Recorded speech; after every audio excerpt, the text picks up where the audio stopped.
Guys, good afternoon. This is Farouk here with the Lead Property Development in South Carolina. I'm so excited. So this is going to be our third and final lesson, which is the most exciting part because you've already got your financing done, you've already bought a house, and now you're ready to flip. So that's where the fun starts. So this is, like I said, this is going to be a little bit longer, but this is the most important one. This is what gets me excited, and I'm sure you are excited too. So I'm hoping that you already have your financing, you already have your property. Now comes the fun part. Okay, the first thing is the most important thing, and you know what it is. You got to find a contractor, but you want somebody who's reputable. You want somebody who's got the licenses, is bonded, and all that. All that is important. So get your bids, and of course, you have to know your property. You have to know, okay, this is how much work needs to be done because you've already walked the property and everything, so you know what needs to be done. So get a contractor. If you can get 2 bids, get 2 bids. If you can get 3 bids, get 3 bids. However many you can get that. I mean, you don't have to go with the cheapest one. You have to go with the one you know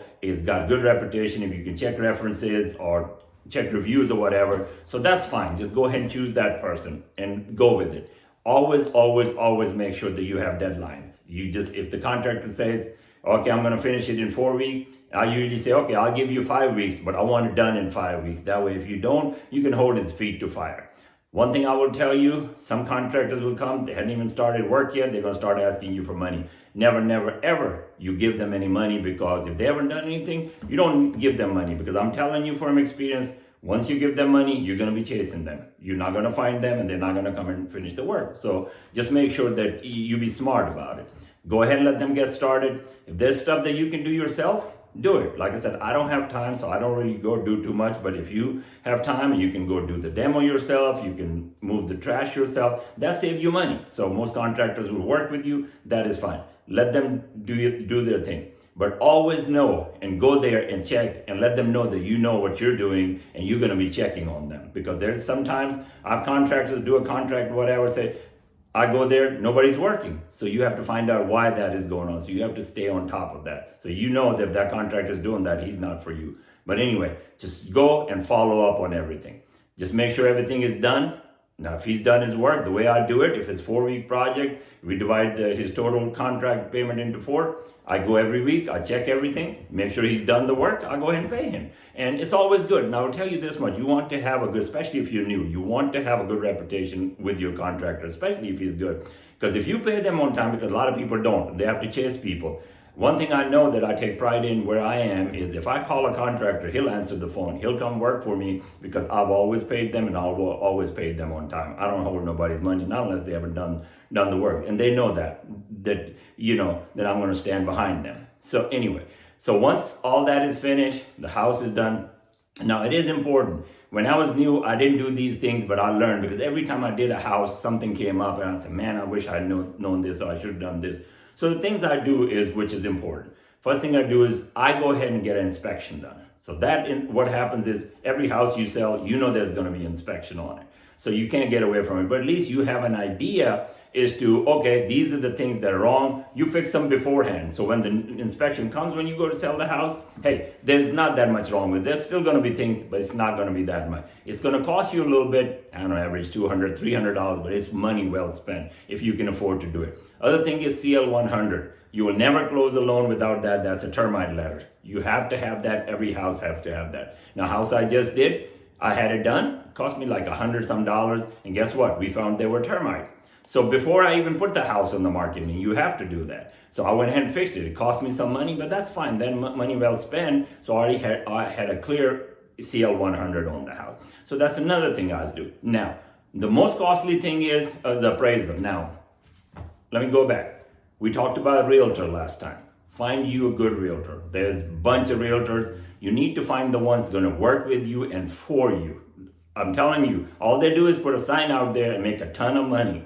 So you need to make sure that they work for you. Now, negotiate. I mean, you cannot pay, especially the way things are now, you cannot pay 5-6%. So I have an agent I work with, she only charges me 1%. And we give 2.5% to the other agent, that's 3.5% instead of 6%, which I save average $5,000 to $10,000 on a house. That's the money that goes in your pocket. So yeah, don't be shy. Negotiate with them. Let them go and find houses for you. Let them go and do the comps for you. Now, a lot of times they're kind of like so, they're not that good. So you need to, if you can, it's something I do now, because I have a little bit of relationship with a few of the appraisals. They come in and they do it for me a little bit cheaper before I put the house on the market. That way I know exactly what my house is worth. If my house is only worth 250 and realtor tells me, oh, we're going to put it, or you want to put it for 280, well, it's going to sit on the market. It's not going to sell. So don't do that. I mean, you do need to make money, but you cannot get greedy. So put it there, because you rather have some money than no money and have the house sitting on the market, especially that you have interest on it, you're gonna be paying, and all the other stuff. So once I put the house on the market, I like to sell it as quickly as I can, be done with it so I can move on to the next project. Once you feel pretty comfortable that everything is done, all the due diligence, house is on the market, you got the offer, whatever,